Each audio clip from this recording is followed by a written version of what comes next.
Saya Budiman Tanurjo di Satu Meja The Forum. Sebelum saya melanjutkan diskusi, kita lihat kronologi dari kasus dari Brigadir Yosua. Ya, bisa ditampilkan 8 Juli penembakan Brigadir Yosua. Kemudian 9 Juli jenazah Brigadir Yosua diterbangkan ke Jambi. Kemudian 11 Juli terpaut 3 hari Mabes Polri merilis kabar penembakan Brigadir Yosua. Ya, kemudian pada tanggal 12 Juli Kapolri membentuk tim sus kasus penembakan Brigadir Yosua. Kemudian 18 Juli pengacara keluarga melaporkan dugaan pembunuhan berencana. Kemudian Irjen Verdi Sambo dinonaktifkan. Kemudian pada 20 Juli Karo Kepala Biro Pengamanan Internal Propam Polri Brigjen Hendra Kurniawan dan Kapolres Jakarta Selatan Budi Herdi Susianto dinonaktifkan. Kemudian 22 Juli keluarga meminta otopsi ulang jenazah Brigadir Yosua. Kemudian 23 Juli ya dilakukan prarekonstruksi penembakan Brigadir Yosua.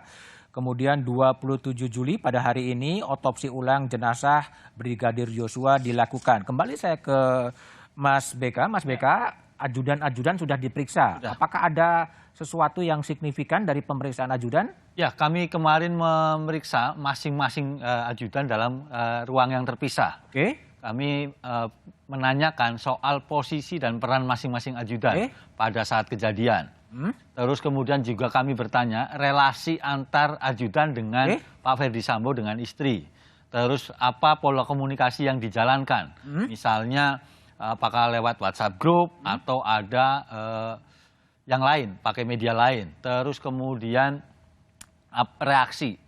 reaksi ketika mendengar kejadian yang ada, dari mana sumbernya, terus kemudian langkah-langkah yang kemudian mereka lakukan apa saja. Itu kira-kira yang kalau Baradae, termasuk Baradae. Kalau Baradae apa pengakuannya? Baradae kami kemudian meminta keterangan soal tembak-menembak. Jadi memang yang bersangkutan mengaku, tentu saja ini harus dikonfirmasi lagi. Mengaku apa? Mengaku terlibat dalam tembak-menembak tersebut. Mengaku terlibat tembak-menembak. Tembak-menembak begitu. Artinya Baradae di depan pemeriksa Komnas mengaku menembak Brigadir Yosua. Ya.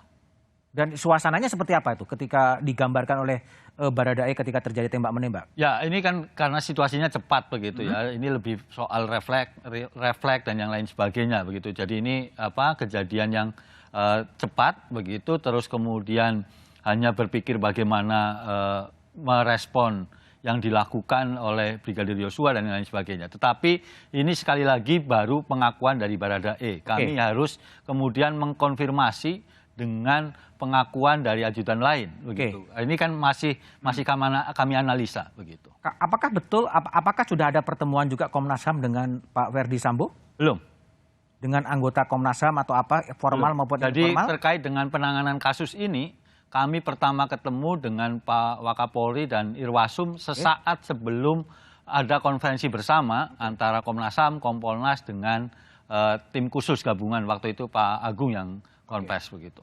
Tapi semua hasil penyelidikan tahap demi tahap penyelidikan Komnas HAM itu dilaporkan ke istana? Ya, kami koordinasi dengan Pak Mahfud begitu. Kami sudah ada mekanisme rutin sebenarnya begitu. Kalau dengan Presiden sampai saat ini kami belum menyampaikan. Setiap hari setiap penyelidikan disampaikan kepada Pak Mahfud? Tidak setiap hari. Tentu saja ketika ada perkembangan prosesnya. Misalnya hari ini kami ketemu Pak Mahfud untuk menyampaikan soal kemarin kami sudah memeriksa ajudan, terus hari ini CCTV begitu. Hanya proses itu atas inisiatif Komnas HAM atau inisiatif dari kami Pak Mahfud? Komunikasi saja. Artinya kadang-kadang kami juga ini kan sudah mekanisme yang terbangun sebenarnya. Terbangun ya. Tidak hanya soal kasus ini saja. Jadi kalau ada isu-isu yang mungkin menarik perhatian publik, kami juga koordinasi lebih rutin. Oke, baik. Saya kembali ke Dr. Jaya Surya Atmaja, dokter ahli forensik yang sangat berpengalaman. Dr. Jaya, saya ingin tanya, pengalaman Dr. Jaya untuk melakukan otopsi ulang paling lama itu berapa lama, Dr. Jaya? Sudah dikuburkan, kemudian dibongkar, dan kemudian diperiksa ulang? Ya, kalau otopsi ulang ya itu yang paling lama itu 16 tahun Pak. Itu pada kasus kerusuhan Tanjung Priok. Itu tahun 80-an sekian, 16 tahun kemudian baru digali Pak. Itu pada waktu itu ada 12 orang digali di Pondok Rangon Pak. Nah itu satu. Tapi kalau yang sudah terkubur lama itu yang paling lama itu adalah kasus korban Perang Dunia Kedua, Pak. Itu tahun 1944. Saya galinya itu tahun 2009, Pak. Tahun 1999 sampai 2009, selama 10 tahun, Pak. Jadi itu bahkan sudah 60 tahun, Pak. 60 tahun sudah terkubur, baru diperiksa. Dan itu tidak mempengaruhi hasil ya Dokter Jaya, atau gimana? Lebih susah ya makin lama sudah dikuburkan, mungkin sudah terjadi pembusukan, tapi masih bisa ditemukan ya bukti-bukti atau indikasi bahwa meninggalnya karena apa gitu ya? Begini Pak, justru di situ keahlian kami Pak. Jadi kalau sudah lama, ya walaupun ada keterbatasan makin lama itu banyak temuan-temuan yang sudah mungkin tidak sesuai lagi, tetapi kalau kekerasan pada jaringan tulang misalnya itu masih bisa ketahuan, Pak. Oke, jadi kalau katakanlah dikomparasikan dengan kasusnya Brigadir Yosua yang 21 hari itu sebenarnya tidak terlalu menjadi problem ya Dokter Jaya ya? Oh tidak Pak. Buat dokter forensik ya justru itu adalah keahliannya dia yang utama, Pak.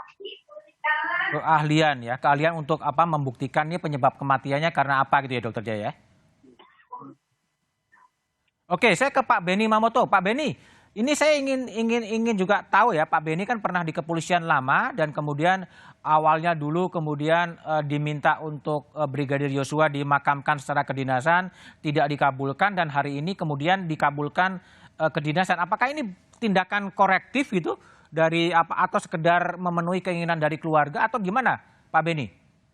Ya, yang pertama perlu kami sampaikan bahwa pada saat saya berkunjung ke rumah keluarga almarhum Yosua, kami menerima masukan, aspirasi, keluhan dan sebagainya.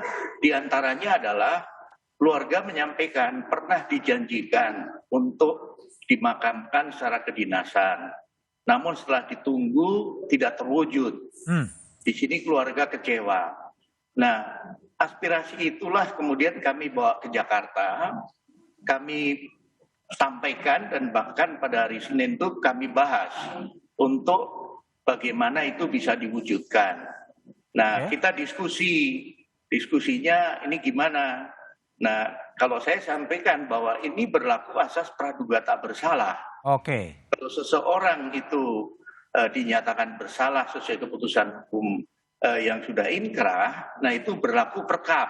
Ini kan belum, hingga akhirnya terwujud. Oleh sebab itu, pada kesempatan ini kami memberi apresiasi yang tinggi kepada Kapolda Jambi dan jajarannya yang telah memfasilitasi dan yang telah melaksanakan pemakaman secara kedinasan, termasuk dalam pengamanan jalannya gali kubur dan otopsi yang berjalan dengan lancar dan baik. Oke, baik. Saya kembali ke Bang Nelson Simanjuntak. Bang, jadi ini kan otopsi sudah dikabulkan dan kemudian dimakamkan secara kedinasan. Bagaimana respon dari pihak keluarga, Bang Nelson? Terima kasih. Di samping berjalannya waktu dan pengalaman, saya mengajak dulu membingkai nalar berpikir dan nalar secara hukum. Pertama, apa yang kita minta dipenuhi. Ini dia ya. Oke. Salah satunya